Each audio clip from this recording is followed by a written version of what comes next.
Kalaupun masih ibadah di rumah aja, tapi saya percaya, kami di sini percaya bahwa tetap ada gerakan Roh Allah di sini.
Sebelum kita mendengarkan firman Tuhan, mari kita naikkan pujian bagaikan bejana siap dibentuk.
Shalom, jemaat yang dikasihi Tuhan dimanapun Anda berada.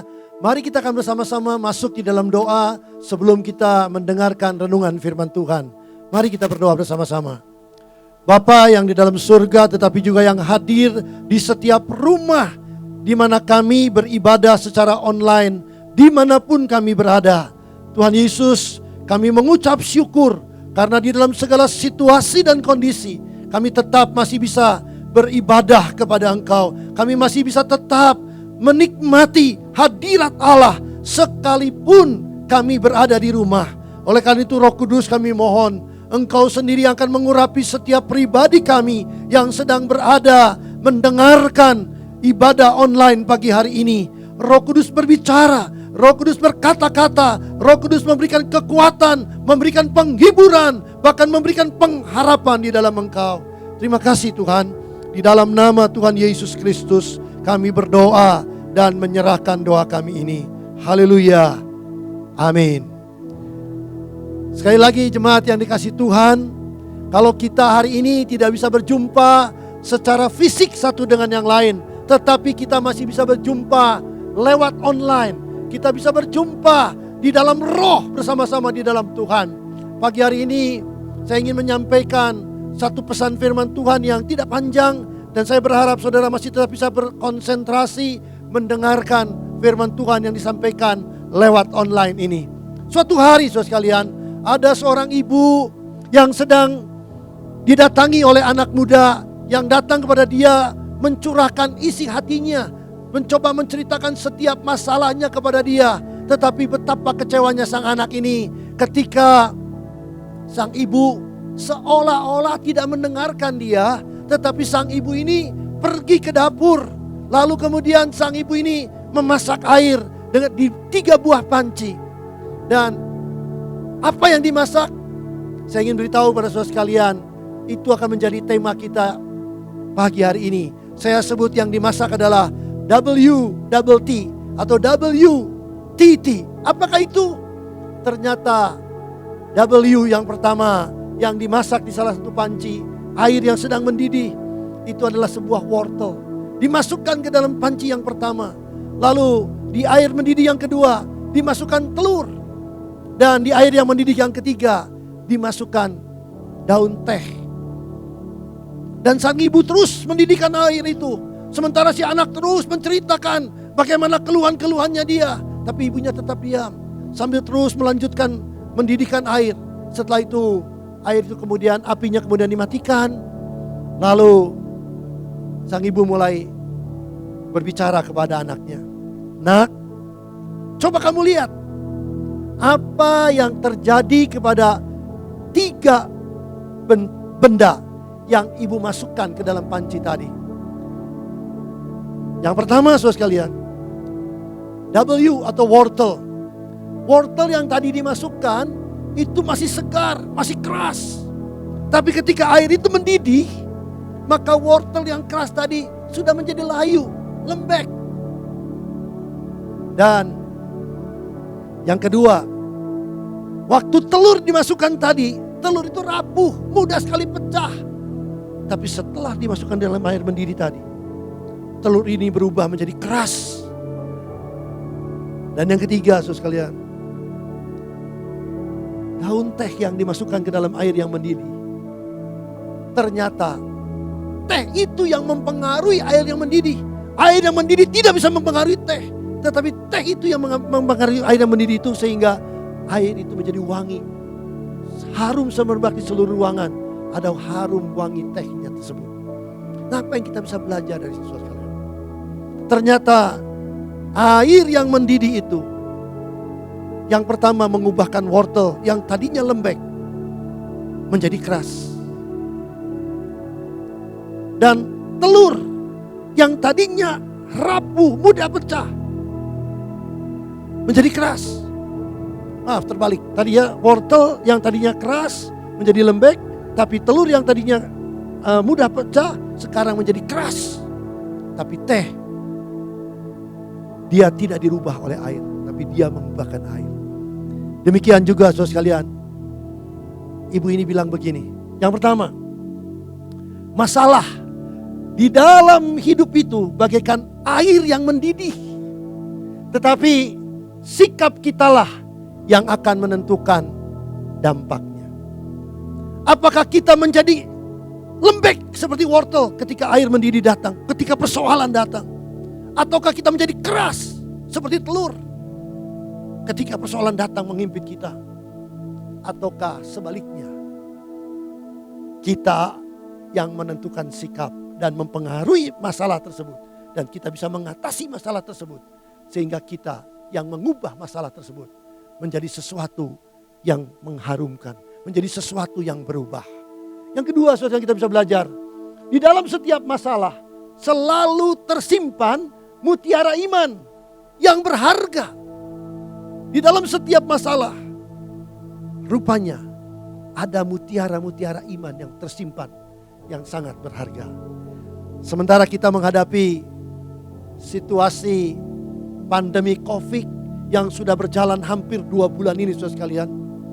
Semua orang menjadi bingung, semua orang menjadi ketakutan, semua orang menjadi tidak biasa hidupnya. Yang biasanya tadinya bebas, bisa pergi kemana begitu sibuk, tapi hari-hari ini tiba-tiba dia harus diam di rumah. Dan bagaimana sikap kita ketika ada di rumah? Ngomelkah? Marahkah? Bosankah dan sebagainya? Tapi hari ini kita belajar dari sikap si anak muda ini terhadap ibunya. Dan ibunya menjelaskan satu hal lagi. Dia katakan begini, sangat mudah untuk bersyukur saat keadaan baik-baik. Tetapi apakah kita tetap bisa percaya kepada Tuhan saat pertolongan Tuhan seolah-olah tidak kunjung datang? Kalau semuanya baik, sang ibu berkata kepada anaknya, "Nah, ketika semua dalam keadaan baik, mudah sekali kita mengucap syukur kepada Tuhan. Tetapi ketika seolah-olah Tuhan belum menjawab, belum mendengar doa kita, seolah-olah persoalan ini kita tidak tahu kapan akhirnya, apakah kita masih tetap bisa percaya kepada Tuhan yang sanggup memelihara kita?"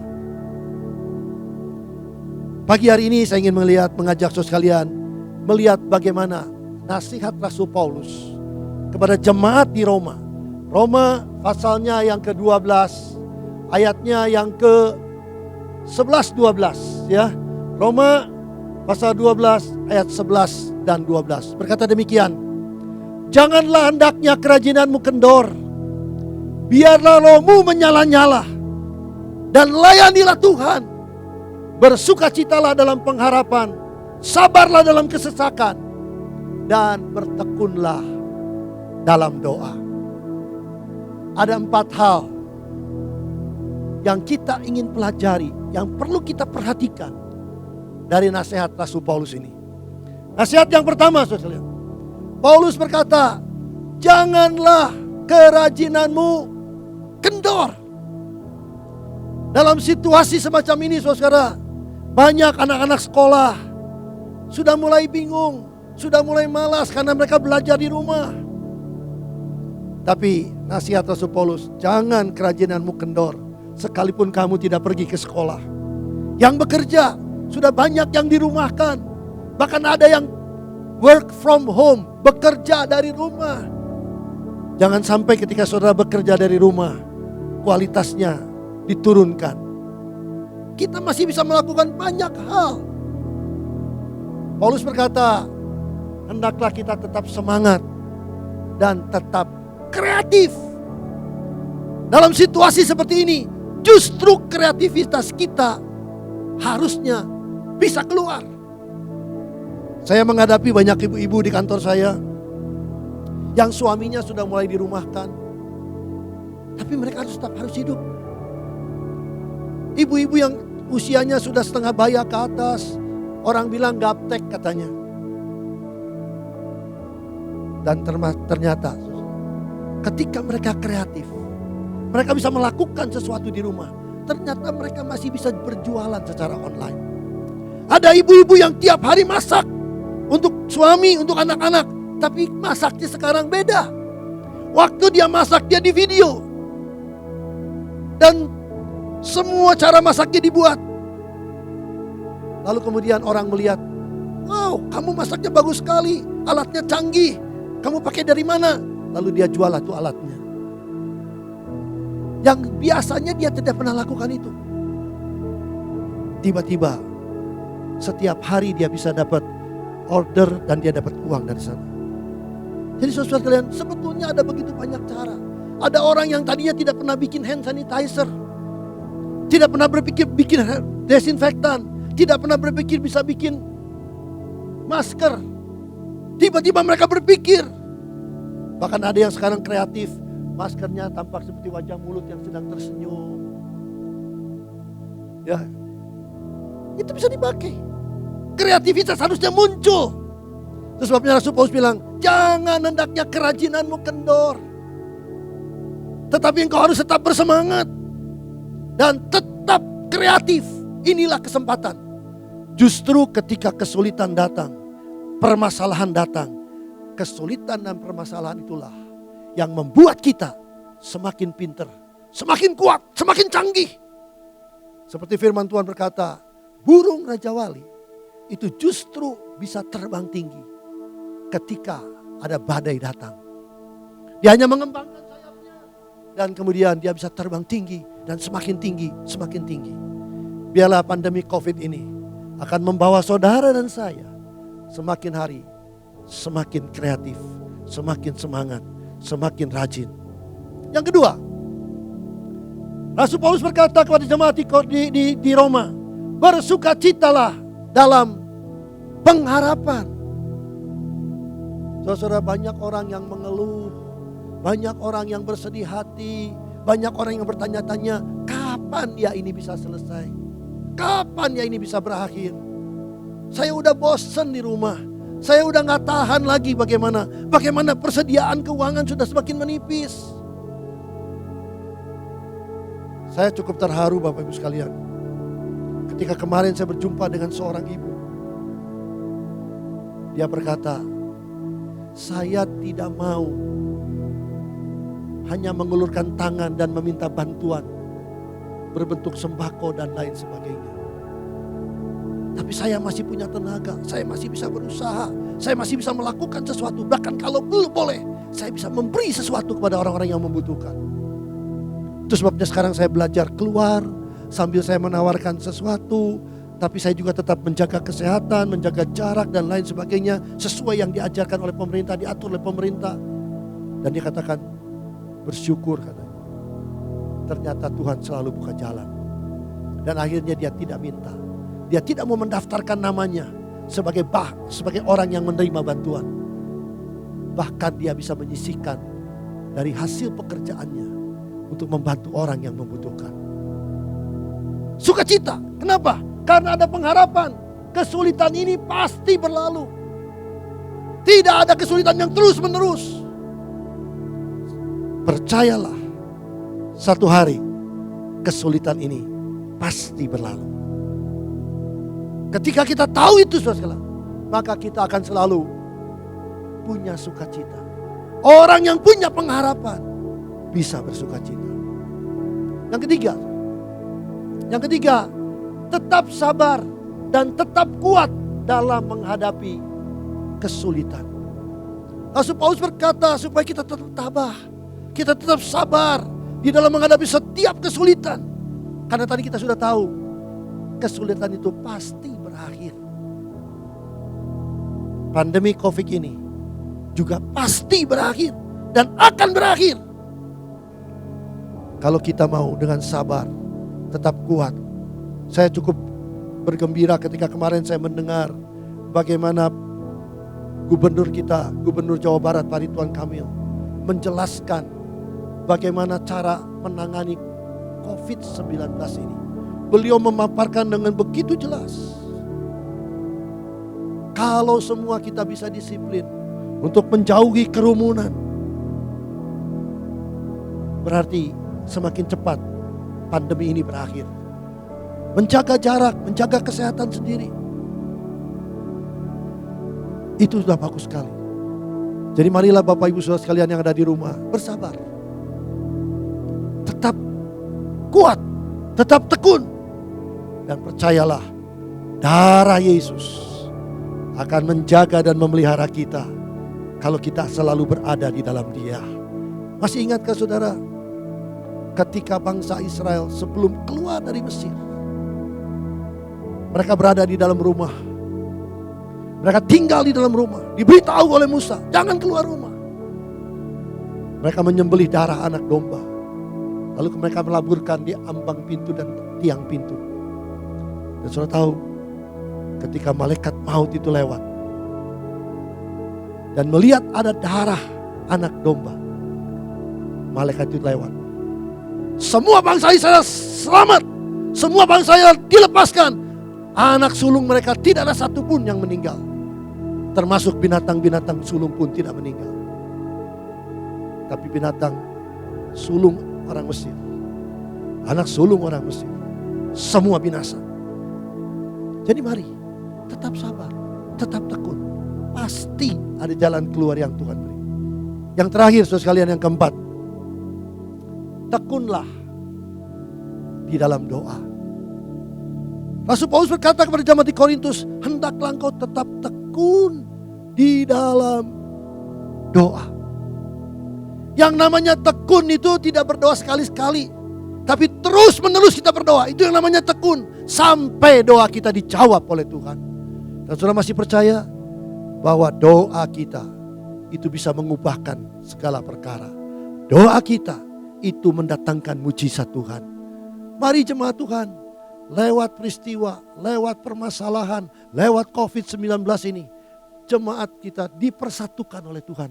Seluruh Indonesia, seluruh dunia, kita bersatu bersama-sama di dalam doa untuk minta Tuhan supaya wabah ini segera diakhiri. Mari saudara, gereja-gereja Tuhan datang berdoa, keluarga-keluarga terus berdoa. Ini adalah kesempatan untuk saudara berkumpul, suami, istri, anak-anak, berdoa bersama-sama, dan Tuhan mendengar doa kita. Haleluya. Tetap teguh di dalam Tuhan. Jangan khawatir, jangan seperti wortel yang melembek, jangan seperti telur yang menjadi keras. Saudara mungkin marah, saudara mungkin merasa kecewa terhadap Tuhan, tapi hendaklah engkau jadi teh yang bisa mempengaruhi lingkungan. Tetap mengucap syukur kepada Tuhan, tetap tekun dalam berdoa. Mari kita masuk dalam doa. Tuhan Yesus, terima kasih banyak. Khotbah singkat pagi hari ini, biar kiranya itu akan menguatkan kami semua jemaat Tuhan untuk tetap bersatu. Masalah boleh datang, COVID-19 boleh datang, PSBB boleh kami jalani bersama-sama, tetapi Tuhan, hati kami tidak menjadi lembek. Kami tidak mudah menyerah, tapi juga kami tidak menjadi keras seperti telur. Tapi kami Tuhan tetap ada di dalam Engkau, tetap berharap dan tetap percaya kepada Tuhan. Sekalipun seolah-olah permasalahan ini tidak selesai, tapi kami percaya bahwa di dalam Engkau pasti ada jalan keluar. Setiap kesulitan, kesukaran akan berlalu. Dan kami jadikanlah kami Tuhan seperti teh yang bisa mengharumkan di sekitar kami. Sehingga persoalan, permasalahan, air yang mendidih itu tidak bisa menghanyutkan teh ini, tidak bisa menghancurkan teh ini, tapi justru teh ini yang mempengaruhi sehingga dapat mengatasi setiap persoalan, bahkan memberikan suasana yang harum, minuman yang nikmat untuk kami minum bersama. Tuhan, biarlah kiranya nasihat Rasul Paulus hari ini juga menguatkan kami. Kerajinan kami tidak menjadi kendor, tapi kami tetap menyala-nyala melayani Tuhan, mengasihi Tuhan, masih tetap terus bersemangat mencintai Tuhan dengan cara yang kreatif. Tuhan, kami mau tetap teguh, tetap tekun, karena kami punya pengharapan di dalam Tuhan. Kami mau bersukacita menghadapi segala sesuatu. Mari Tuhan, kuatkan setiap jemaat-Mu, dimanapun jemaat-Mu berada. Berikan kekuatan, berikan semangat, berikan gairah untuk anak-anak yang masih studi. Sekalipun tidak bisa bertatap muka dengan guru, dengan sesama temannya, tetap diberikan gairah untuk semangat belajar, tetap disiplin tetap mengikuti dan lewat belajar online ini, mereka tetap kuat. Bagi yang masih bekerja secara online, masih berusaha secara online, Tuhan memberkati dimanapun berada. Agar apa yang diusahakan, agar apa yang dikerjakan, dibuat oleh Tuhan berhasil. Kami mulai melihat bagaimana cara Tuhan memelihara kami begitu ajaib. Ajar kami terus tekun di dalam doa, supaya kami terus tetap mengasihi Tuhan. Terima kasih Tuhan, kuatkan kami, teguhkan hati kami, dan kami percaya lewat doa ada mujizat Allah. Terpuji namamu Bapa, terpuji namamu Tuhan, berkati jemaatmu. Di dalam nama Tuhan Yesus kami sudah berdoa dan mengucap syukur.